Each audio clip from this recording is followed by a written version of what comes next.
இப்ப வாலிப பருவம் இருக்குது, இது மனித வாழ்க்கையில ரொம்ப முக்கியமான பருவம்.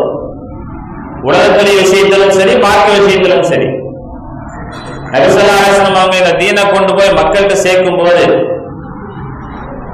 பெருமளவில் இஸ்லாத்துக்கு வந்தவர்கள் யாருன்னா வாலிபர்கள் தான். வயோதிகர்கள் அதிகமானவங்க பின்னாடிதான் வந்தாங்க, ஹிஜ்ரத்துக்கு பின்னாடிதான் வந்தாங்க. இது எப்படி போகுதுன்னு பார்க்கலாம். மக்கள் நிறைய சேர்றாங்களா, வெற்றி அடையுதா, தோல்வி அடையுதா, பார்த்து சேர்ந்துக்கலாம் அப்படின்னு இருந்தாங்க. ஆனா வாலிபர்கள் தான் அதிகமா வந்தாங்க. 11 வயசுல இருந்து 30 வயசு வரைக்கும் உள்ள நிறைய சஹாபாக்கள், இளம் சஹாபாக்கள் இஸ்லாத்துக்கு வந்தாங்க.